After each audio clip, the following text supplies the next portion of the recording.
When you watch this video of Kenneth Okonkwo, you see that his countenance has changed. He's so calm, talking gradually, because he's pained now because of how Obi has taken him to court, which of course he doesn't like, and he has made his reasons for what he said. The evidence or the whatever the whole world is not know, the whole world does not know about Obi is ready to open up. And I'm asking, why coming to social media to talk about it, or go to TV stations to talk about it? Just go to court straight. And somebody is here making excuses for him. Just listen to this video of him.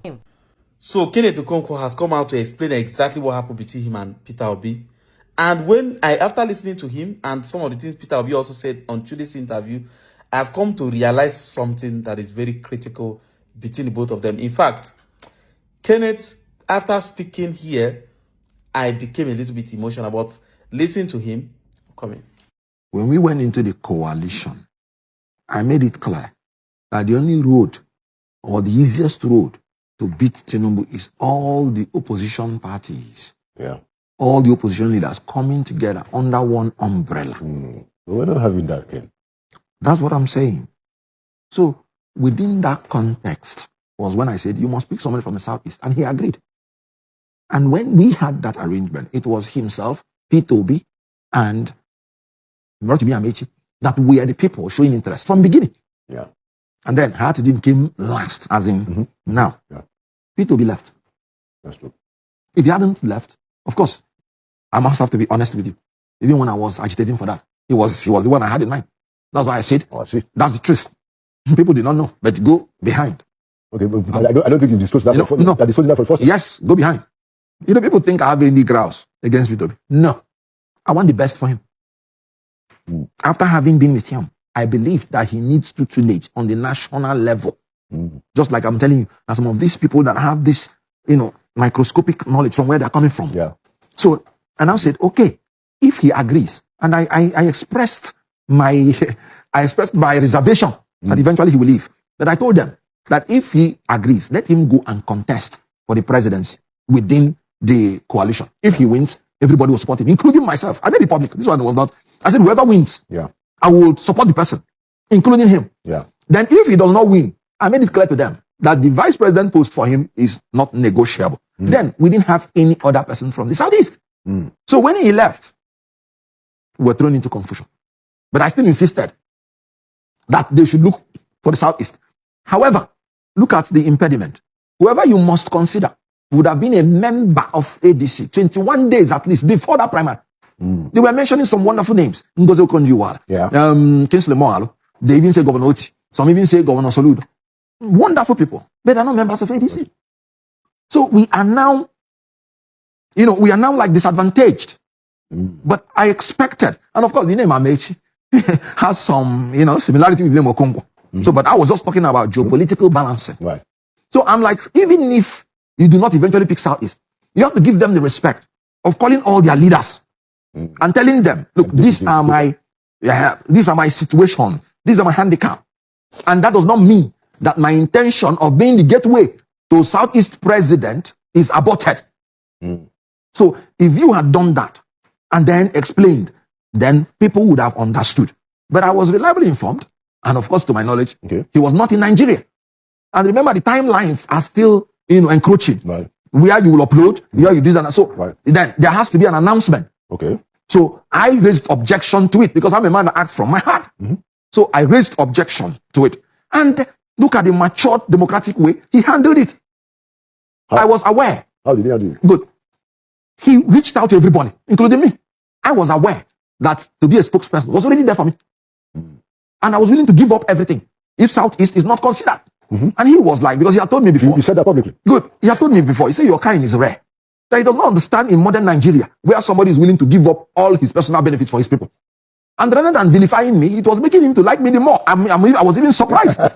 And then he reached out, say, look, I'm not around. Time is encroaching. If I come back, I will still do the needful. And when he came back, he started negotiating. He started, you can see Amechi going to all the people that are involved so that all of us will go together as one body. And I became more impressed about him That so this is a man, he was not just mouthing that he's a Democrat. He is truly a Democrat. That even when I expressed such dissatisfaction, he didn't say, throw him away.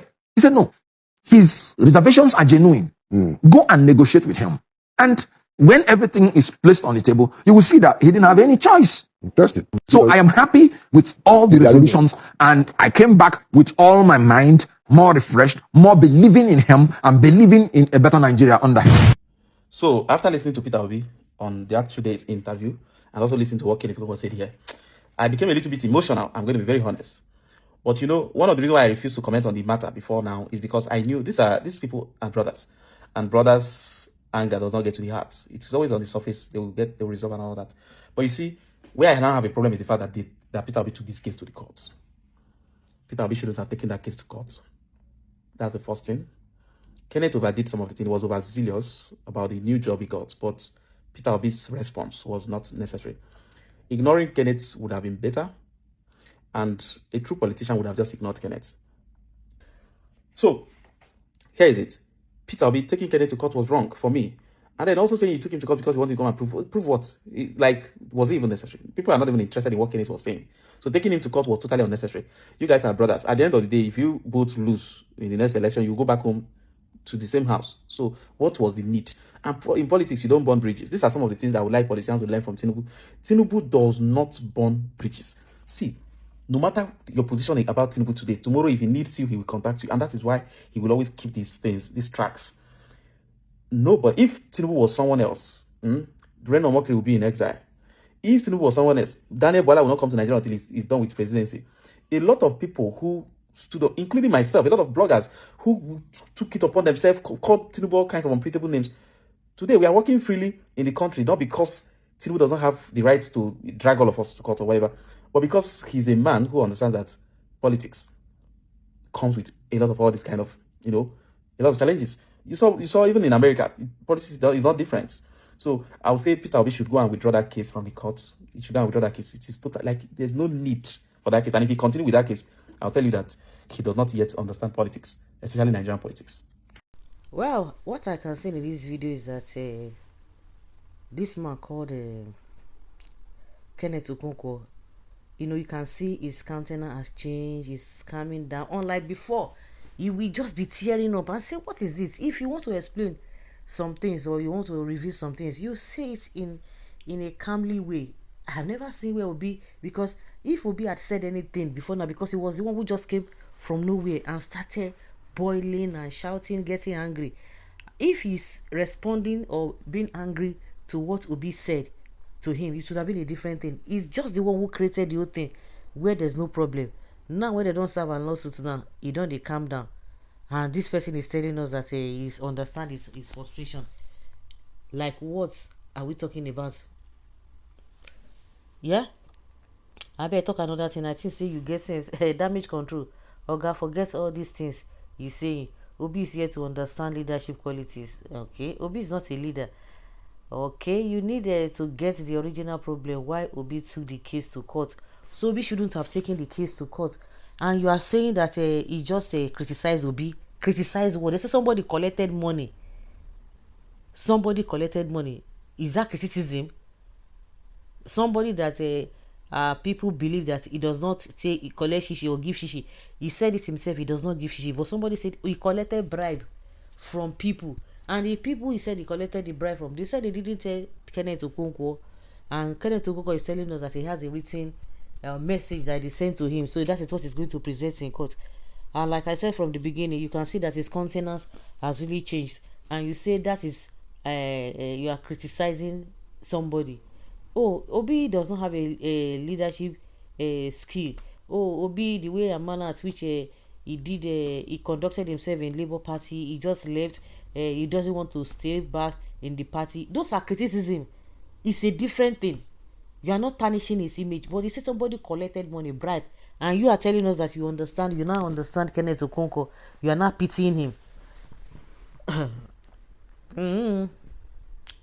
But he said he has something implicating about Obi.